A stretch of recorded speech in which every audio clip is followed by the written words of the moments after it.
70-75'liğinde 70-75 Turkaş! Uzbekistan oğlanı.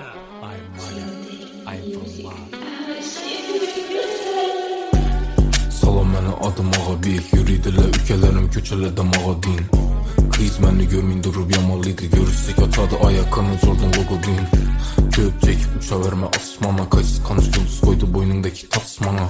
Bana raz gepliydi on dost gerek, şu samilat doldu paç kere basmala.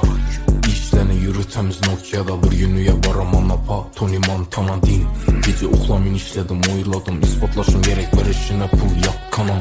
Biz bilemiz yedik nan kat kanam, üstümüzden güledi kıyınçılıkını datmağa. Lavr arujinle söyleysen hələ şu günəcə ey bir mərtəm atmağa. Yola çıksam taksiye oxşima, yolda görgən əl sallıydı. Mazı ile kök yazıp başladı 2012'deki Navroz'a oxşima. Trek çıkarışın kime kızı kayıt hakikat, şunin bile hiç kime yakmıydı.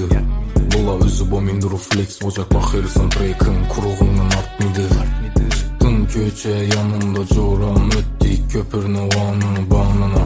Gün xəmmədəm zirikərliyimə bir xil nərsələ deydi canıma. Sevgi babusu səni sevməkmə, umuman düşməysən yadıma. Hazırkı resmini gördük, balla bilən güldük səni xalına.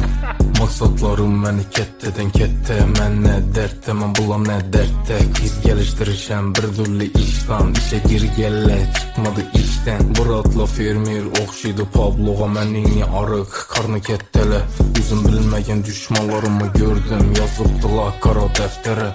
İşlərini yürütəmiz Nokia'da bir günüyə baramana pa Tony Montana din.